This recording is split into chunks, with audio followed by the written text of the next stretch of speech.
Okay, so I'll be talking about Altaprima. So basically po, lahat naman tayo, what we really want to be is to be healthy, basically. And there are several ways how we measure health or parameters kung paano natin masabi na ang isang person ay healthy. So number one dito is the number of years to be healthy about Altaprima. So basically po, lahat naman tayo, what we really want to be is to be healthy, basically. And there are several ways how we measure health or parameters kung paano natin masabi na ang isang person ay healthy. So number one dito is the number of years. If you're healthy, you live a long life. So alam natin pag marami kang age, mas healthy ka. Kasi kung hindi ka healthy, hindi ka aabot ng ripe old age. So ang problem natin dito, of course, is death. Once death reaches you, that's the end of your health. That's the end of that long life. So we want that to come at the latest possible time. Okay? The second measure is the absence of diseases or you don't get sick. So hindi lang enough na you have many years. Importante rin na wala kang sakit. Kasi walang point. Let's say na you're 90 years old pero you're bedridden lang or ang dami mong sakit. You won't enjoy life then. So ang problem naman natin dito is diseases. Ang third is the ability to do activities. So you can do physical activities for work, relaxation, fun, and emergencies. So ibig sabihin nito, you're free from disabilities. So you have long years, you have no illnesses, and you have no disabilities, you can do many things. And I think the most important part of the measure of health is your sense of well-being or you feel good. You're old, you're not sick, you don't have disability, pero are you happy? Or aburido ba yung buhay mo, miserable? So importanting factor din yon. So ang problem natin dyan is the dis-ease or the stress, it's the opposite of discomfort. Okay? So ito yung possible causes of illnesses and death. So under natural, may kita nyo dito, degeneration or wear and tear. Basically, kumbaga sa bagay, ano yan, pagkaluma. Sa atin naman, pagtanda. And another natural factor is infection. Yung mga unnatural factors, ito yung accidents or crime, nabangga yung sasakyan mo, o kaya nabaril ka, o kaya may war or riot na damay ka. So yun yung mga unnatural factors. And then the things we call acts of God, ito yung totally hindi natin kinalaman. Natural disasters like the earthquakes and the typhoons. And then one factor also na major kalaban natin, we're highlighting this, is cancer. Because this is more than just degeneration and infection. Marami siyang factor, kasama yung genetics, kasama yung epigenetics, and the environment. So we'll give that a special focus on why it's a factor against health and what we can do about it. So balik tayo dito. So etong unnatural and acts of God, that's beyond our control. So hindi na natin pakikialaman yan. Kumbaga, that's a given, that's a default. So we have no way to control that. Ito lang mga to ang natural. So this is within our control. So basically, we'll just focus on this. So ano ba yung dynamics niyan? So yung degeneration is an interplay of nutritional deficiency. Kulang ka sa nutrition. Nutrition kasi ang ginagamit ng katawan to repair and to build. So pag kulang yon, mabilis kang tumanda or maluma. And another factor is the bad lifestyle. Even if you get the right nutrients, kung lagi kang puyat, umiinom ka ng alak, nag-yosi ka, walang exercise, it leads to degeneration then. So obviously, to counter that, ang kailangan natin is nutrient-dense food or a lot of nutrition in our diet. And of course, treatment for the lifestyle diseases. Ito yung mga sakit dahil ng bad lifestyle natin. Hypertension, diabetes, heart diseases. Ang infection naman are factors between pathogens. Pathogens are the germs. These are the organisms that cause diseases. And your immune system. So if there's pathogens but you have a good immune system, you're okay. But if your immune system is also bad, so natatalo tayo ng infection. The solution is we use antimicrobials, whether these are natural or synthetic, that would counter the infection. And of course, we have to boost our immune system. So basically, ito yung diagram. If you want to have a long life na free of diseases, free of disabilities, and comfortable, okay, ito yung kailangan natin i-consider. Ang solution basically dito, matagal nang sinabi sa atin, let food be thy medicine and thy medicine be thy food, sabi ni Hippocrates. Hippocrates is considered the father of medicine. So ano ba yung food? Food basically is anything consumed by a person to provide nutrients to survive and to thrive. Hindi lang para mabuhay, kundi para makagawa ng iba't ibang bagay. So ang nutrients naman are the specific substances in the food that the body needs. Ito yung carbohydrates, proteins, fats, vitamins, minerals. Ang problema natin ngayon, the nutrients in our food have diminished significantly due to a lot of factors. Number one, reduction sa minerals. So sobrang tagal nang ginagamit yung soil, hindi nauubos na yung minerals, hindi naman nare-replenish. So they put fertilizers, they put pesticides, which add more unnecessary or unwanted chemicals sa soil na eventually napupunta sa food natin. Second factor, we lack nutrition because we lack the time for preparing quality food. Hindi tayo nagluluto ng maayos, hindi na natin na-prepare. Usually lahat instant. Tapos kumakain tayo always on the go, mabilisan. So hindi tayo nakaka-digest din ng maayos. Third factor is yung food natin, marami ng mix na other things. Like yung mga feeds ng animals that we consume, meron ng iba't ibang mga antibiotics, hormones na nilalagay. Pati yung mga food na, yung mga fruits and veggies, minsan marami ng pollutants like the pesticides. And yung isang example dyan, nakita yung apple, it's covered with wax. So kailangan kasi yun for para hindi siya mabulok agad para ma-export. But these are added toxins in the food. And of course, may industry kasi tayo ng fast food. So it's convenient, it's cheap, and people love it. So anong nangyayari? We are driven towards the food that are not healthy. So yung dapat na nutrients na kailangan natin, hindi natin nakukuha ng tama. So ang current scenario natin, we have global diets which are rich in calories but nutritionally deficient. So you have a lot of people who are overweight and obese, pero they don't meet the nutritional requirements. Kaya yung malnutrition natin, dalawa na yung definition. Dati, alam natin pag malnourished, payat. Ngayon, hindi na. Pwedeng overweight ka na malnourished ka because you're eating a lot of what we call the empty calories. The food has a lot of calories, meaning energy that can be stored, pero wala yung tamang nutrition. So ang tendency is you eat more, but you're still not healthy. Ito yung mga, if you imagine the nutritional deficiency as the root, ito lahat yung mga diseases na pwedeng mangyari just from nutritional deficiency. Okay? So nandyan yung mga tumor, muscle stiffness, fatigue, insomnia, kung ano-anong syndrome, rheumatoid arthritis, lupus, you have cancer, metabolic syndrome, etc., etc. So obviously, ang solution is nutrition. Kung ang lack of nutrition causes a lot of diseases, then giving the right nutrient should solve that.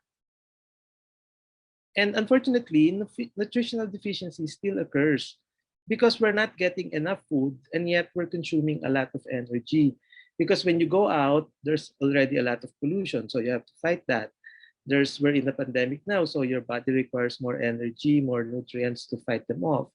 So tapos hindi naman tayo nakakain ng maayos because hindi madaling mamalengke or hindi ganun ka-available yung mga food now.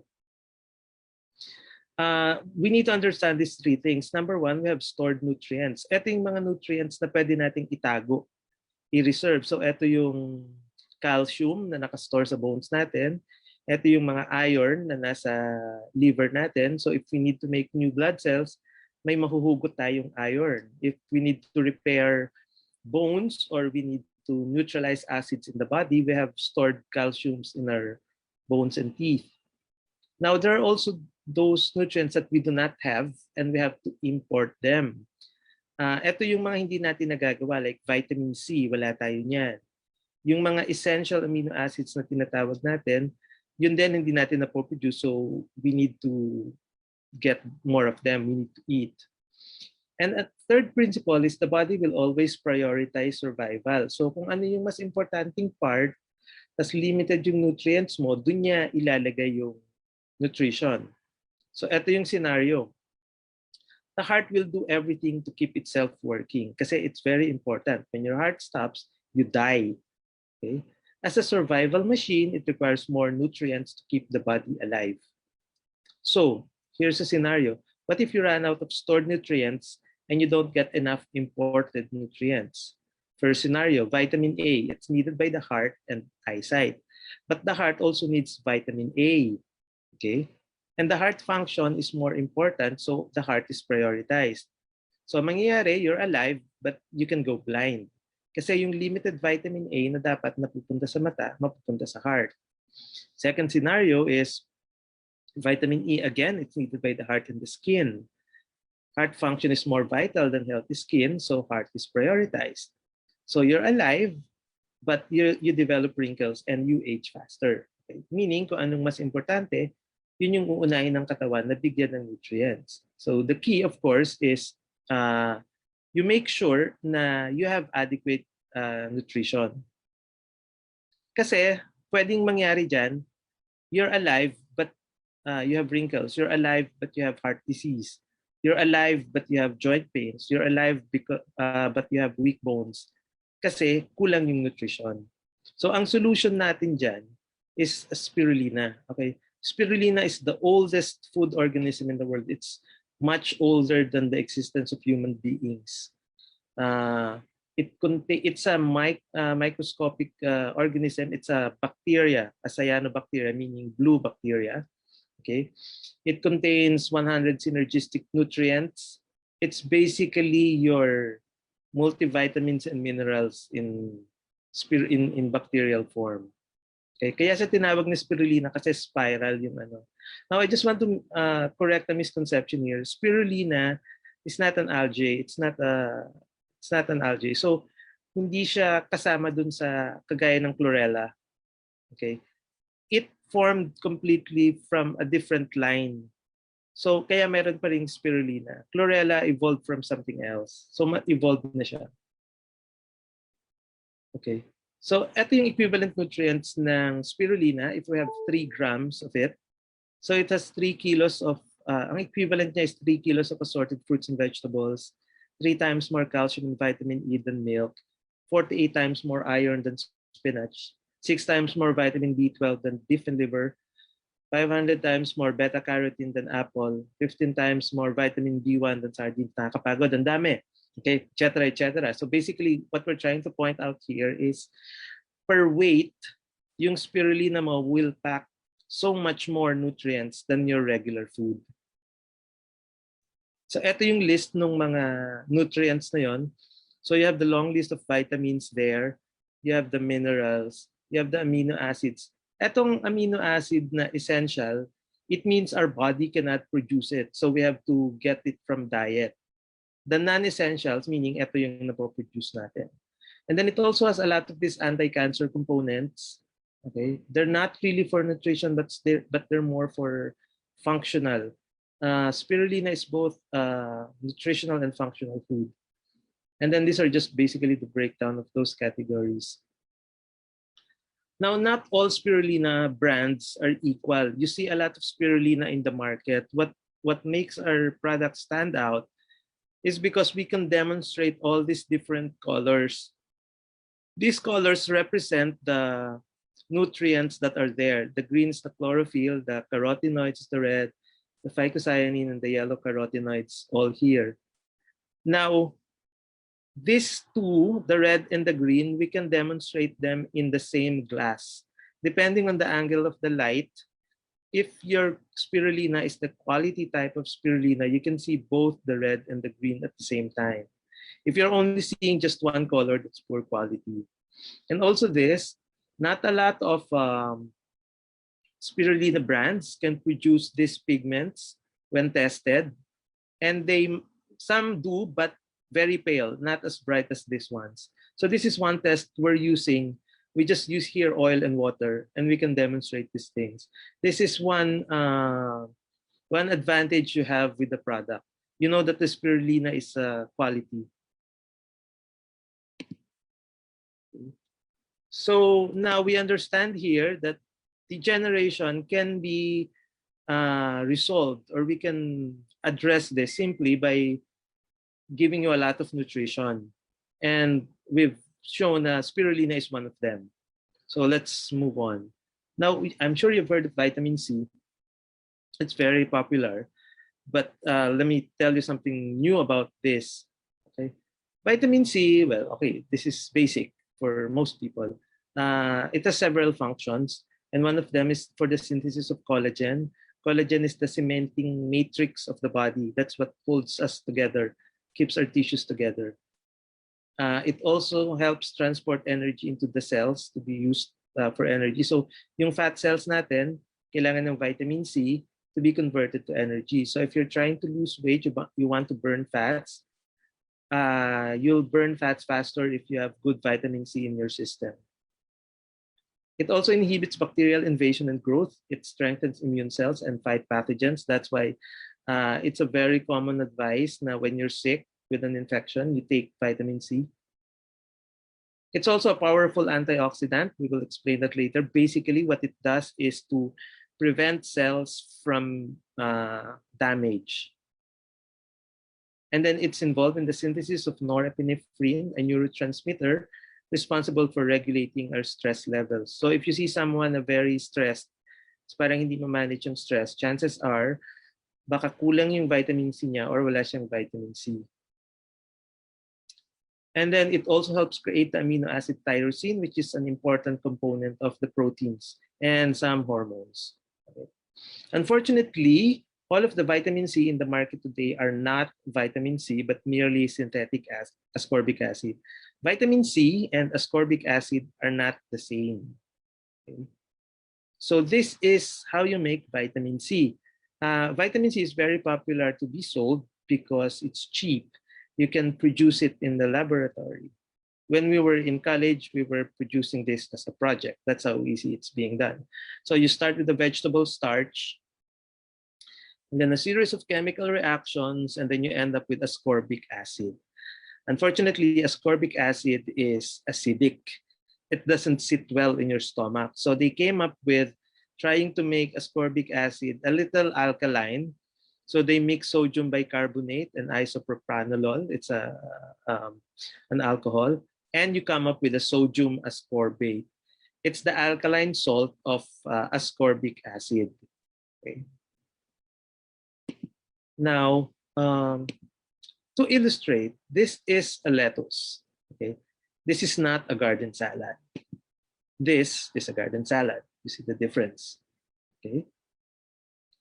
This illustration here, sorry, this part here, this is ascorbic acid. This is not vitamin C. This is vitamin C. Again, in another image, this is ascorbic acid, the one on the left. The one on the right is vitamin C. So basically, what's the difference? Ascorbic acid is a chemical structure, okay, it's a chemical component of the bigger vitamin C complex. To the left is your ascorbic acid. To the right, this circle here, this is the entire vitamin C complex. The vitamin C is a complex, meaning it's composed of several components.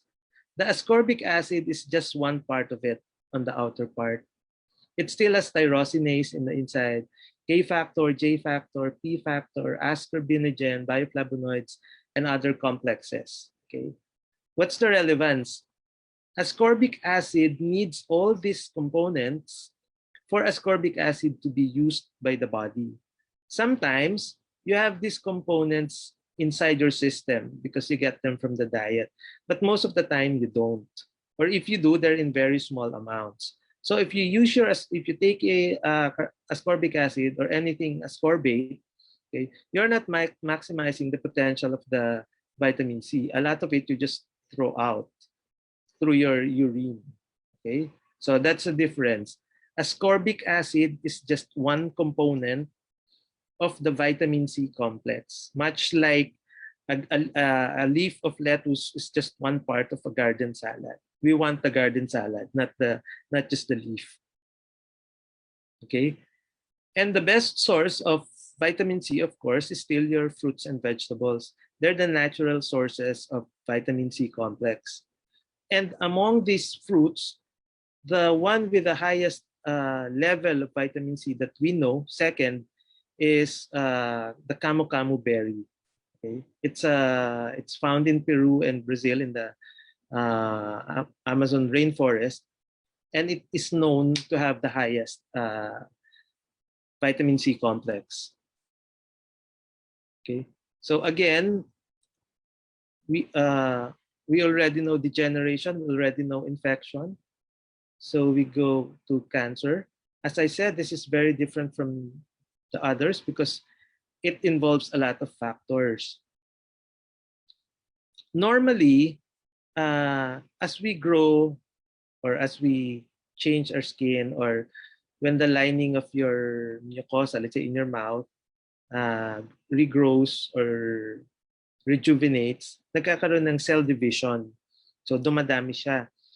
And cell division is normally an organized and well-controlled process.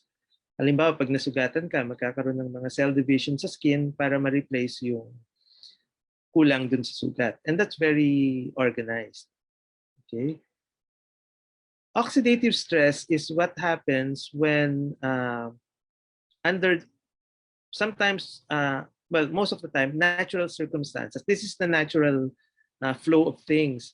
So for example, makikita nyo yung mga fruits and vegetables natin, nagba-brown hanggang mabulok. Basically, that's oxidative stress. Nadidegrade sila. You can observe this yung sa apple. When you slice it open, just leave it open, and after a few minutes, nagba-brown. Yun yung oxidative stress.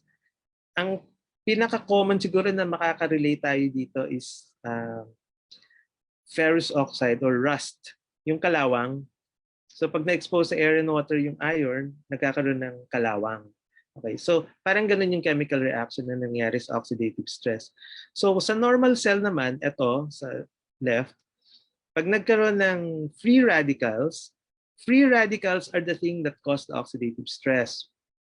Okay, so nasisira yung cells. Okay. Ang free radicals, yung sabi natin kanina, are molecules na hindi stable. Usually kasi ang mga molecules, meron siyang pairs of electrons sa gilid. Stable siya. Si free radical, itong pula, meron siyang walang ka-pair. Wala siyang jowa. Okay? So, kukuha siya sa ibang stable na mang-aahas siya, mangunguha siya ng jowa ng may jowa. So, yung makukuha niya, masisira. Okay, so yung relasyon ng kabila, wala na, masisira na siya. So yun na yung start ng oxidative stress. Ang ginagawa, so yung kanina, yung repair natin, normally, so magdi-divide yung cells, pag nasira siya ng free radical, ang gagawin ni cell, yung tinatawag natin na apoptosis. Ang apoptosis is cell suicide. Meaning, pag na-realize ng cell na hindi na tama yung pag-divide niya, mawawala na siya. Okay, magdi-disappear na siya. Unfortunately, ganito karami yung mga sources ng free radicals.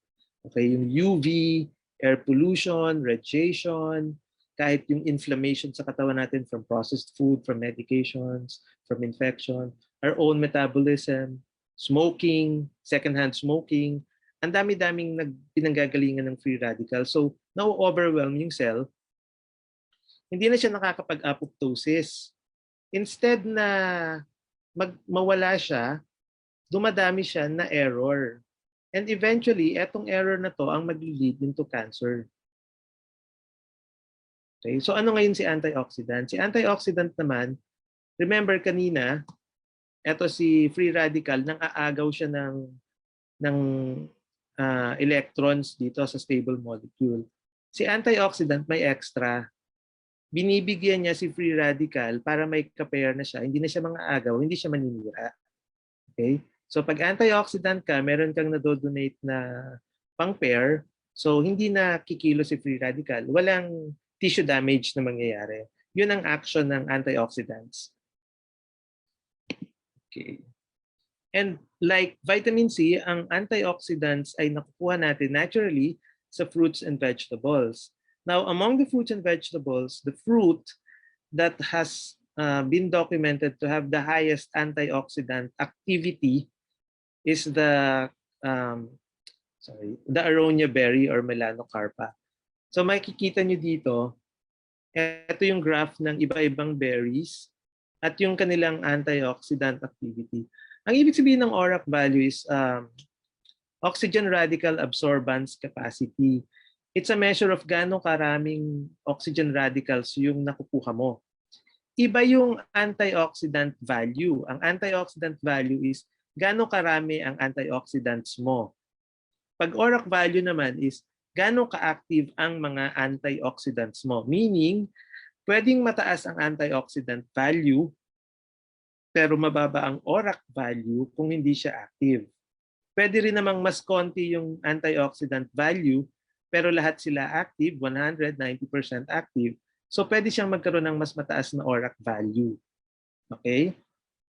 So itong si aronia, meron siyang effectivity against the 6 major free radicals. The superoxide, the hydroxyl, the peroxyl, the hydrogen peroxide, the singlet oxygen, and the peroxynitrite. Ito yung mga pinaka-common na free radicals at na-address siya lahat ni aronia. Okay. So si aronia berries, marami siyang action. As an antioxidant, it can prevent the onset of cancer. It can attack cancer cells if cancer has already started. And it can pursue cancer cells if cancer is in its late stages. It's preventive and therapeutic in both early and late stages of cancer. So paano niya ginagawa yan? So to prevent the onset of cancer, it neutralizes free radicals. So they can't damage the cell. Remember yung sinabi natin kanina, antioxidant, sinisira yung cell. So si aronia, ibablock niya lahat yan. Okay? So walang free radical, walang cancer na mabubuo. In terms of attacking the cancer cells, several actions. Number 1, it stimulates apoptosis. So yung sinabi natin kanina, pag disorganized na yung cell, magsusuicide na siya. So sinistimulate ni aronia yon. It inhibits the progression of the cell cycle. So yung parang pinaka-life cycle ng cancer cells, sinistop na niya, binablock niya in every step. It suppresses inflammatory genes. Ang inflammatory genes ay genes sa katawan natin na nagkukos ng, inflammation or pamamaga. Yung inflammation produces free radicals which can lead to cancer. So si aronia, sinusuppress niya yung genes na yon. Okay? And then, meron din tayong tinatawag na tumor suppressing genes. Ito naman yung mga genes na pumipigil sa cancer. So si aronia, ina-activate niya yung mga genes na yon. Okay? So pinipigil niya yung genes na nagkakos ng cancer at sinistimulate niya yung mga genes na nagsa-stop ng cancer. It blocks the cancer's ability to deactivate tumor suppressor genes. Si cancer, lumalaban din siya. So meron tayong tumor suppressing genes. Si cancer, meron siyang mga substances na panglaban sa tumor suppressing genes para hindi masuppress ang tumor. Okay? Ang ginagawa ni aronia, binablock niya yung ability ni cancer na i-block yung tumor suppressing genes. Gets nyo? Okay. Pag-usapan natin later kung hindi nyo nakuha. And 6, it penetrates the cancer cells. Sinistress niya yung cells, inuubos niya yung energy. Kumbaga, pinapagod niya si cancer cell, so mas mabilis siyang mamatay. And then it weakens the cancer's defenses and suppress their repair machinery. May defense din yung cancer at nakakapag-repair din siya. Si aronia, ina-attack niya yung defense para hindi siya maka-repair. So basically, alam na natin na ang degeneration can be resolved by nutrition. Infection can be solved also by nutrition, antioxidants, and vitamin C. So ang solution natin basically for the nutrition is of course our spirulina. So yung mga problem natin sa nutritional deficiency, masosolve natin with that or makakatulong to ng malaki.